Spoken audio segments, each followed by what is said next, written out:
Va-t'en, ne m'embrasse pas, ne me touche pas. Ces comédiennes interprètent sous nos yeux des moments de la vie. La joie, la tristesse, la colère ou encore la peur. Va-t'en d'ici, va-t'en, je ne t'ai jamais vu. Dans cet univers fictif, elles peuvent, à la demande, revivre de vraies émotions. Ce je n'ai jamais vu, je ne les connais pas. Dans notre vie de tous les jours, c'est instinctivement que nous ressentons les émotions. Incontrôlables, elles nous guident dans le moindre de nos choix. Et vous allez le voir, elles nous permettent aussi d'accomplir de véritables prouesses physiques. Personne ne t'a donné de somnifère. Personne ne t'a mis de l'éther sur le visage. Les émotions sont indispensables à notre survie. Là est leur force.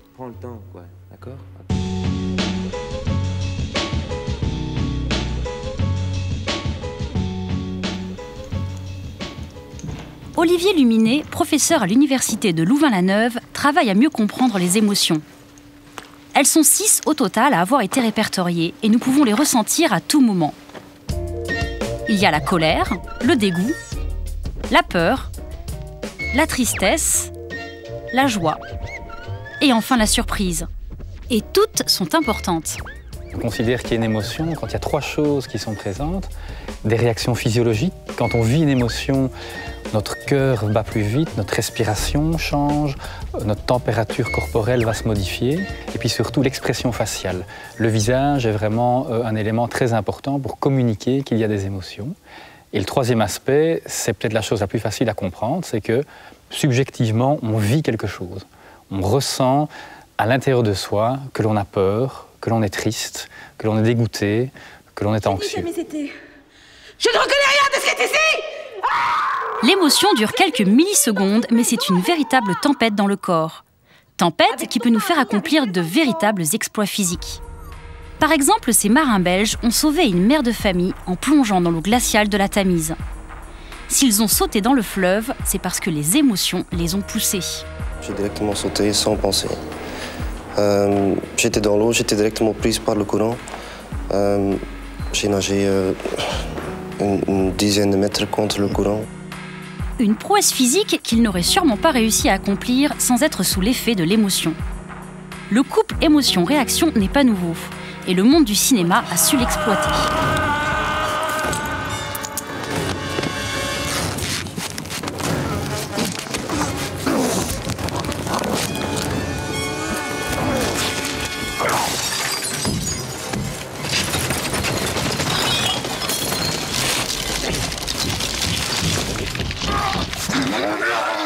Heureusement, dans la réalité, nous ne devenons pas tout vert lorsque nous sommes en colère.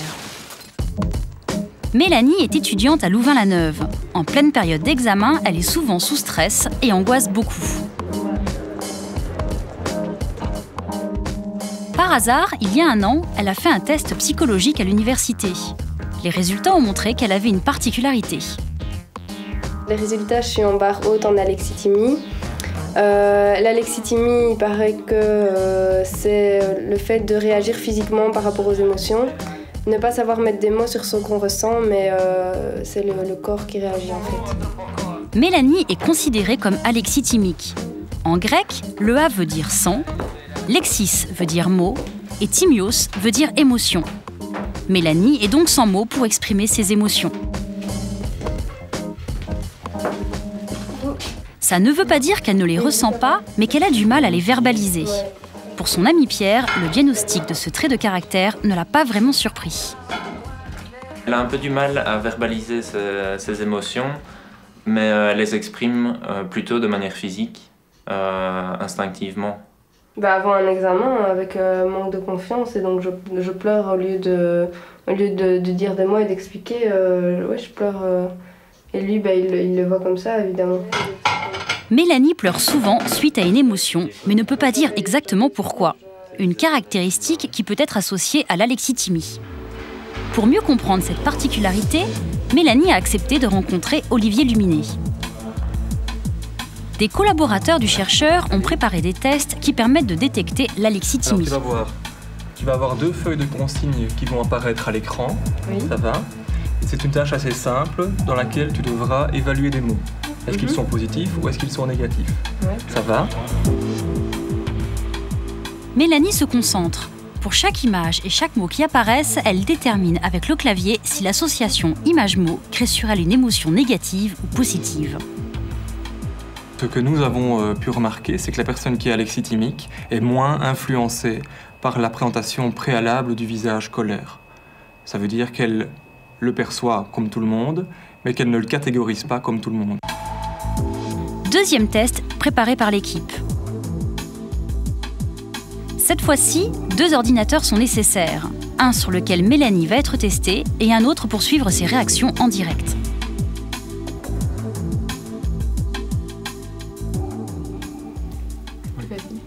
Mélanie doit porter un casque bardé d'électrodes ultra-sensibles à la moindre activité de son cerveau. L'enregistrement est précis au millième de seconde près. Donc voilà, je vais te demander de mettre le... Avec ton doigt. Tu mets ton... Voilà. Voilà. Ok. Bon. On présente l'image au participant. Le participant va la traiter, donc l'évaluer. Est-ce que c'est positif? Est-ce que c'est négatif? Est-ce que c'est intense? Est-ce que ce n'est pas intense? Et on va pouvoir évaluer si le participant oriente son attention vers ces informations-là ou pas. Est-ce qu'il y fait vraiment attention? Est-ce qu'il arrive facilement à dire c'est du dégoût ou c'est de la colère? Des visages exprimant une émotion sont présentés. Dans le lot, l'un de ces visages sera légèrement différent. Mélanie doit le repérer et le signaler. À chaque émotion ressentie, une zone du cerveau appelée cortex singulaire antérieur s'active. L'information est alors envoyée dans le cortex préfrontal qui le dirige vers le système nerveux. L'opération s'effectue en moins de 300 millisecondes. Mais pour Mélanie, le traitement peut durer quelques millisecondes de plus. Grâce aux ondes émises par son cerveau, les chercheurs peuvent enregistrer sa rapidité et son degré d'attention. Si on veut essayer de situer Mélanie par rapport à cette courbe générale, donc ici, le sujet réagit. On voit l'onde qui descend ici avec une certaine amplitude. En fait, ce qui se passe chez Mélanie, c'est que c'est le même genre d'onde, mais elle est décalée vers la droite. Quand on a certaines difficultés importantes au niveau de l'expression émotionnelle, on a plus de difficultés à prendre l'information émotionnelle dans son environnement. Alors ça peut avoir certaines conséquences, parce que dans certains cas, il faut décider très vite. Et c'est peut-être là où les problèmes vont se poser, c'est quand il y a une menace, un danger, il faut décider très vite. Eh bien, il semble, au vu d'une recherche comme celle-là, que ce décalage pourrait poser des problèmes quand il va falloir prendre des mesures pour, par exemple, éviter une situation dangereuse. 17% de la population serait plus ou moins alexithymique et aurait donc, à des degrés divers, du mal à exprimer ses émotions. Certains scientifiques s'accordent même à dire que c'est le nouveau mal du siècle. Et sur ce point, les hommes et les femmes ne sont pas logés à la même enseigne. Pour le vérifier, nous avons décidé de faire un test. Des photographies représentant 6 expressions faciales sont montrées à des passants. Le but est de les reconnaître le plus rapidement possible. Mélanie et 5 autres femmes se sont prêtées au jeu. Son ami Pierre et 5 autres hommes les ont suivis. Première émotion. Numéro 1, la surprise. Joie. La joie. Photo 1. Pour cette première émotion, 5 femmes sur 6 ont bien répondu contre 4 hommes. À présent, deuxième émotion. La peur. Dégoût. La tristesse, je peux revenir dessus éventuellement ou pas? Je dirais la surprise. La peur. Une fois encore, les femmes ont mieux répondu que les hommes. Au bout du compte, sur les 6 émotions présentées, 24 bonnes réponses pour les femmes contre 14 pour les hommes. Cette différence est bien connue du professeur René Zaillant de l'UCL. Si les femmes semblent mieux reconnaître les émotions, la raison est peut-être avant tout liée à l'évolution. Alors, une des hypothèses biologiques évolutives, c'est que les femmes sont programmées, bien entendu, pour être des mères. Et elles doivent connaître les émotions de leurs très jeunes enfants avant qu'ils ne puissent parler. Ont-ils faim? Ont-ils peur? Ont-ils sommeil? En fait, non, la première, je dirais la surprise. Voyons. Dans toutes les cultures visitées, et à tous les âges de la vie, dès l'âge de 2 ans, 2 ans et demi, les filles et les femmes rient davantage que les garçons et que les hommes. Et précision, les muscles zygomatiques des femmes ont des faisceaux qui sont plus gros que ceux des hommes. Les femmes expriment donc mieux les émotions que les hommes. Mais rassurez-vous, messieurs, ça ne veut pas dire que vous n'en avez pas. Au contraire, tout le monde sans exception a des émotions. Et elles sont même indispensables pour pouvoir prendre des décisions. Mélanie a accepté de faire ce que l'on appelle le test du casino. Chacune de ces cartes fait perdre ou gagner de l'argent. Mélanie doit essayer d'en gagner un maximum. Dans les paquets A et B, des cartes peuvent faire gagner 100 €, mais certaines peuvent faire perdre beaucoup. Ces paquets sont donc peu avantageux.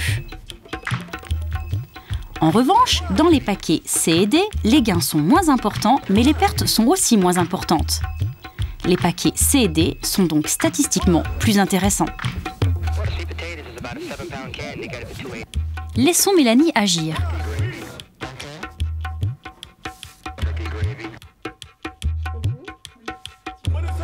On le voit, malgré de grosses pertes, Mélanie continue avec le paquet B. Donc le test de casino est un test qui permet de se rendre compte que l'on a besoin de ses émotions quand on doit prendre des décisions, de quelque nature que ce soit. Progressivement, les gens vont se rendre compte qu'ils ne doivent peut-être pas prendre trop de risques, parce que s'ils prennent trop de risques pour gagner beaucoup, ils risquent de perdre beaucoup aussi. Et les gens justement qui ont des problèmes d'expression de leurs émotions, ils vont parfois avoir tendance à avoir certaines réponses trop risquées, parce qu'ils espèrent des gains et ils oublient un petit peu qu'il risque d'y avoir des pertes importantes. Et manifestement, Mélanie ne fait pas vraiment les meilleurs choix. Pourtant, elle n'est que très faiblement alexithymique. À plus haute intensité, cela peut devenir un réel inconvénient. Les gens qui ont ces problèmes au niveau de l'expression des émotions, eh bien, ils vont avoir plus de difficultés dans toute une série d'éléments de leur vie, comme par exemple le choix d'un métier, une décision par rapport à un achat particulier, parce qu'il y a cette difficulté à anticiper les émotions qu'ils pourraient ressentir en fonction du choix qu'ils vont faire. Nos émotions nous guident donc dans nos choix. Et le premier à l'avoir compris, c'est le secteur de la grande consommation. Pourquoi choisir cette paire de lunettes plutôt qu'une autre, ces chaussures plutôt que celles d'à côté? Tout est dans l'émotion. Nous sommes à Lyon. Axel est un consommateur typique. Si ses choix sont influencés par le prix, le dernier mot avant d'acheter n'est pas toujours financier. Ce qui me motive dans un achat, c'est surtout le feeling finalement, l'émotion, le coup de cœur que j'ai pu avoir. Le prix nettement moins parce que j'ai vraiment envie d'être sûr que ce produit me plaise. Comme ça au moins je suis sûr que je vais le porter plus longtemps et donc finalement on l'amortit mieux. Une grande partie de nos achats sera donc effectuée sous le contrôle de nos émotions. Et le produit phare dans ce domaine, c'est le parfum. Lorsqu'Axel est dans une parfumerie, sa façon de choisir est purement instinctive. J'essaye les odeurs et puis je ne regarde jamais le prix parce que franchement, même cadeau, un parfum qui sent pas bon, ça m'intéresse pas. Donc c'est vraiment l'odeur et point barre. L'odeur va créer une émotion et si l'émotion est positive, Axel achètera. C'est celui-là ? Ouais, vraiment bien.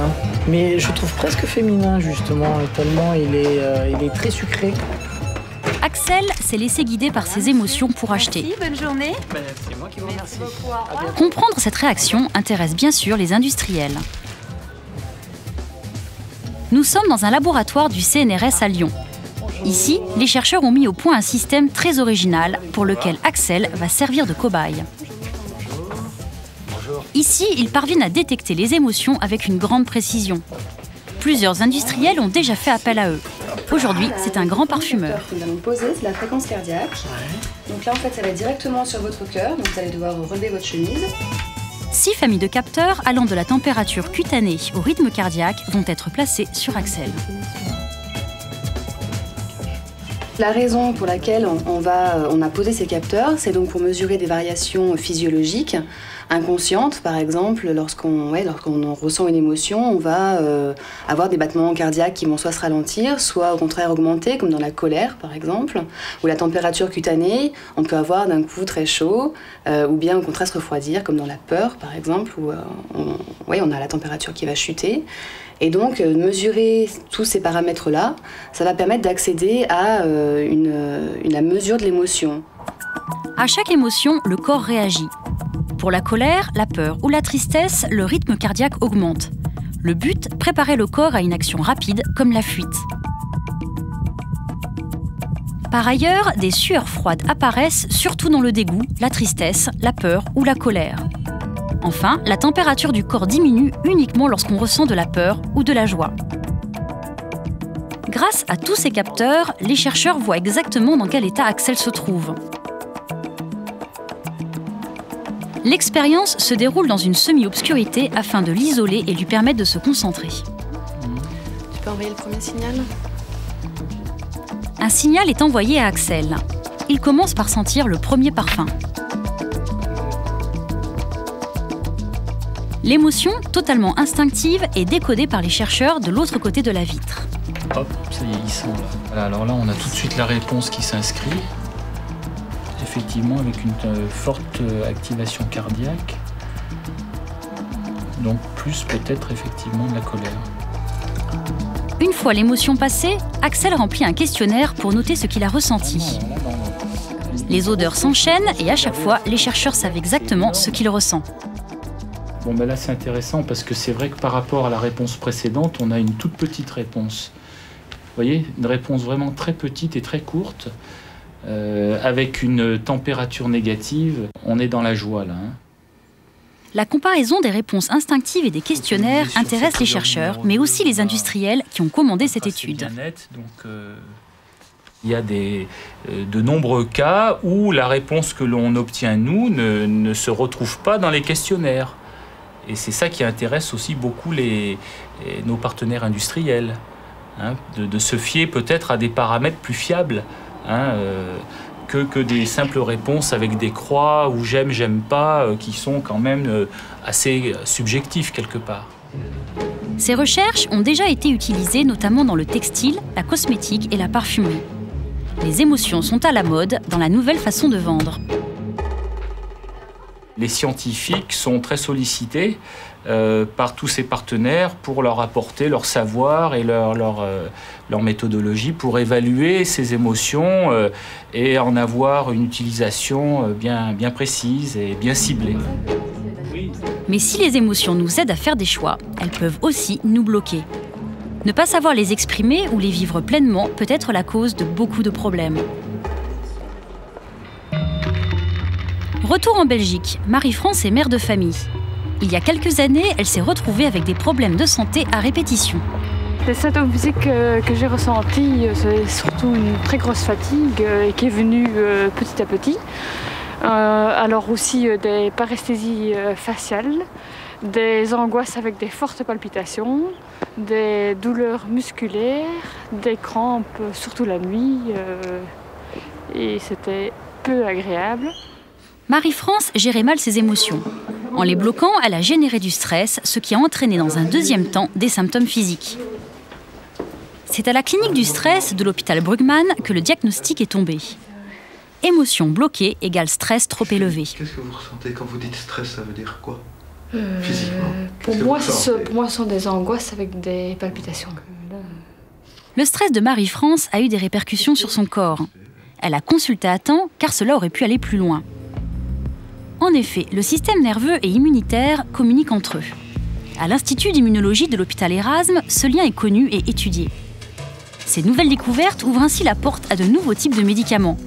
Ils cibleront le système nerveux qui, à son tour, stimulera le système immunitaire. Mais ce n'est pas l'unique conséquence. Il y a une deuxième conséquence, c'est que l'on a effectivement des évidences que certaines perturbations mentales, certains stress psychologiques peuvent effectivement influencer le fonctionnement du système immunitaire. Ceci est aussi un sujet très controversé, mais il y a des études bien conduites qui montrent par exemple qu'une situation de stress va vous sensibiliser à des infections par des virus ordinaires comme ceux qui causent le rhume, par exemple. Le système nerveux et le système immunitaire sont régulés notamment par un élément chimique, la cytokine, ici en vert. Un grand stress peut nous rendre sensibles au virus, car il entraîne un excès de cytokine qui peut alors ralentir le fonctionnement des défenses immunitaires. Il y a aussi quelques éléments qui suggèrent que des maladies du système immunitaire, notamment ce qu'on appelle les maladies auto-immunes, peuvent voir leur cours influencé par le stress, par des modifications psychologiques.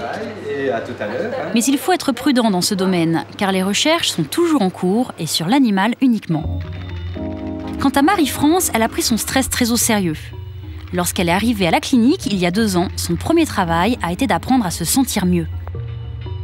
Ainsi, elle a réussi à écouter ses émotions et à mieux les gérer pour son plus grand bien. Les émotions ont une réelle utilité, il faut savoir les écouter. Au quotidien, elles nous aident à prendre les bonnes décisions au bon moment. Tout au long de notre vie, elles nous guident, nous alarment et nous permettent de communiquer avec les autres. Une véritable force à exploiter.